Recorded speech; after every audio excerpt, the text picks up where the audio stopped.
Hello guys, we are on the fifth game in the initiative series. This game is played between Spassky and Kavalek in Montreal 1979. The game goes d4, knight f6, c4 d6, knight c3, knight bd7, e4 e5, d5, bishop e7, knight f3, castle shot, bishop e2, knight c5, queen c2, a5. Kavalek chose a sort of Indian defense, and Spassky, who is playing white, decides to close the center immediately. Traditionally, there is a small and stable advantage for white. He has more space and more possibilities, even regarding castling. On the other hand, black's position looks solid and without weaknesses. With his last move, black attempts to secure the good position of the c5 knight. So white's next move is also logical. Bishop to e3. And now b6. And now h3. And now h6. We have arrived at a very important crossroads for white. He can castle short side, followed by patient organization and expansion on the queen side. Or as was played, he can castle long, with an ensuing expansion on the king side. Spassky chose the more inventive and more forceful continuation. We have to admit that his king will be absolutely safe on the queen side. By advancing his b pawn, black lost the possibility to even open the position on the queen side with c6. Now long castles, knight h7, a flexible and very solid maneuver. Black wants to exchange dark squared bishops when the time is right. Now g4, yes, it creates a hole on f4, but it also prevents f5. White is ready to launch a pawn attack directly aimed at the enemy king. Now knight g5, knight d2, not only keeping pieces on the board due to a space advantage, it also prevents the exchange of the dark squared bishops. Black must spend more time in order to achieve that. Now knight h7, knight f3, knight g5, knight e1. After some psychological games, Spassky decides to allow the exchange. The knight will be more useful on e3, which will be vacated after exchanging bishops. Now knight to h7, knight g2, bishop g5, h4, bishop takes e3 and knight takes e3, and g6. A very interesting idea. Black creates a kind of hedgehog setup in Petrosian style. He will now be able to block the position on the king side, regardless of which white pawn advances. On the other hand, the move does create some dark squared weaknesses. Here queen f6 with control over the f4 square was a logical move. Now rook d f1. Actually not a dangerous move. It will be very risky for white to advance the f pawn and open the file, because black would gain the perfect outpost for his knight on e5. During the next moves, both players patiently regroup, gently improving their positions. Now bishop d7, king b1, queen e7, f3, king g7, rook f2, knight f6, queen d2, rook a e8, and bishop d1, knight h7, bishop to c2. Even the bishop's position is improved. The point will soon be clear. Rook b8, knight b5.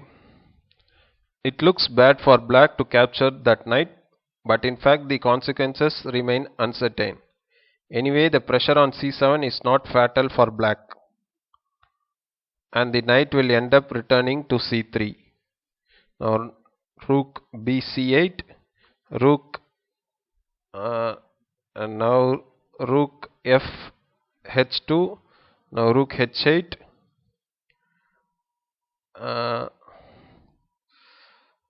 Here David Bronstein suggested that black should organize an escape for his king, transferring it to the queen side. There is a dose of truth in this, but in the game with tension and deep calculation, it is very difficult to reach such a decision. Now rook g1, rook h f8, now g5. After a long preparation, white finally decides to go for the kill.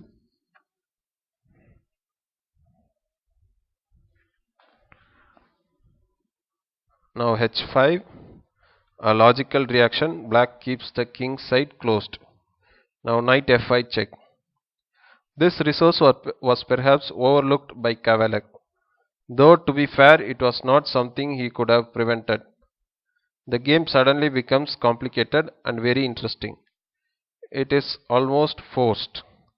Now gf5, ef5, king h8 and rook h g2, preparing the advance of the g pawn. Here g6 is premature. After fg6, then queen g7, followed by knight f6, black will even be better. So first rook h g2, then e4, a very inventive defense by black. Black temporarily closes the diagonal of this c2 bishop and gets an outpost on e5, fe4, queen e5, g6, fg6, now rook f4. Again a very interesting and solid solution. Black is ready to play with less material, but his pieces are active.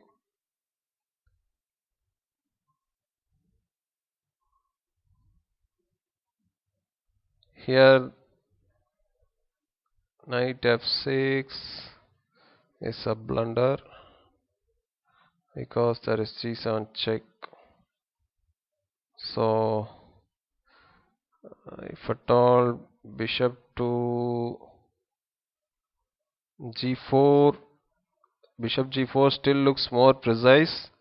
g4 is definitely the bishop spot, closing the g file, so that move should have been played immediately. But black plays rook f4, now gh7, bishop to g4.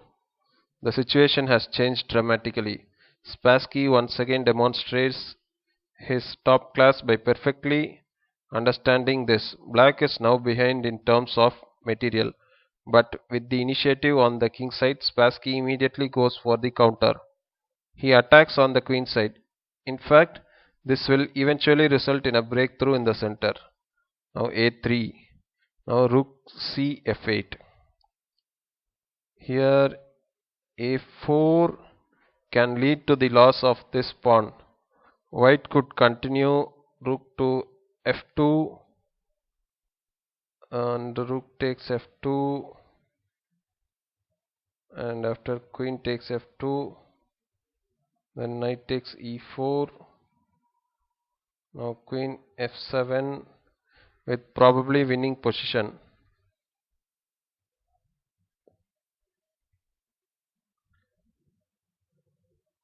And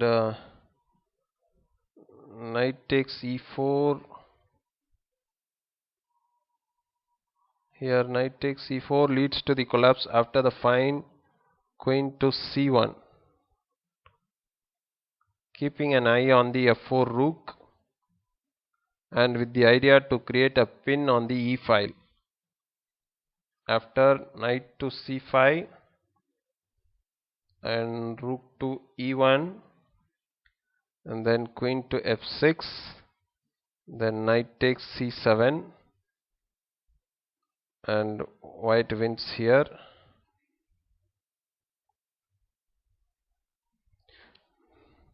The knight cannot be taken because there is queen takes f4, and after this there is this, and after king g7, now this comes. So the knight cannot be taken, so knight takes e4 was not good. So after a3, then rook c f8, then queen d4. Here knight takes c7 was also logical and probably better than this. Spassky was afraid of black's active pieces and transferred the game into an endgame with a solid advantage. Now rook 8 f7,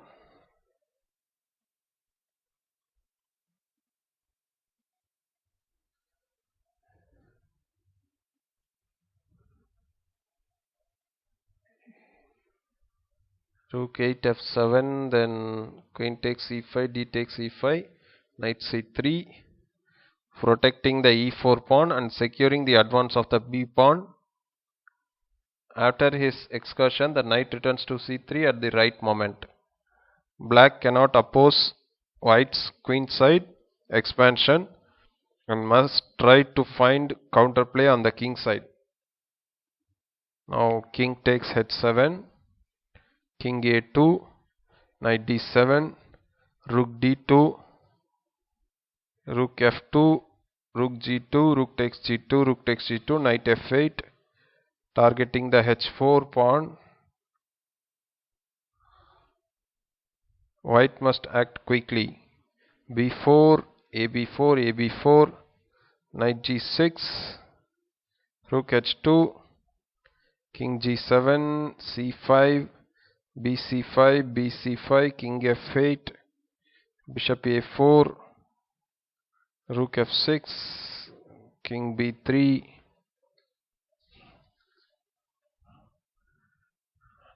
Again the situation has changed. With this ingenious 37th move, white managed to increase his advantage. In the process of activating pieces, the king should not be forgotten. Rook f3, king c4, king e7, rook b2. Finally the rook becomes active. Black's position is hopeless. Rook f7. Here knight takes h4, then d6 check, then cd6, cd6.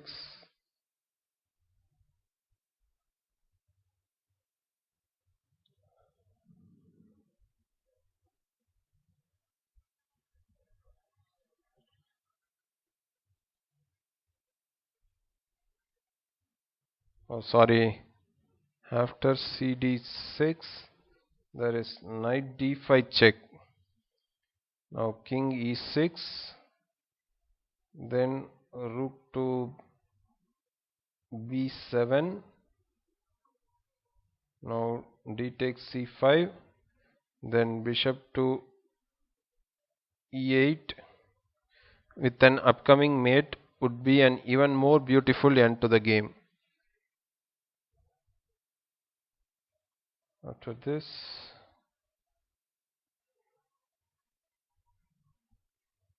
black has to give up the rook because any other move would lead to this mate, a beautiful mating net. So knight takes h4 was bad, so that's why rook to f7 was played. Then d6 check, cd6, and cd6. The king cannot take the pawn because of rook b6 check. Now rook d2, Here even rook b8 is winning. After king g7, bishop to e8 and rook a7, knight to b5 is another winning method.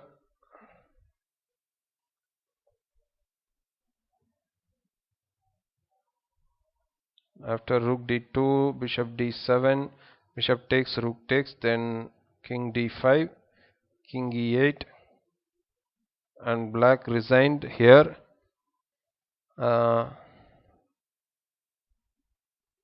Here the game was perfectly led by both the players, and it perfectly illustrates the concept of initiative. So I think you would have enjoyed the game, guys. I will be meeting you in the next game. Thank you all.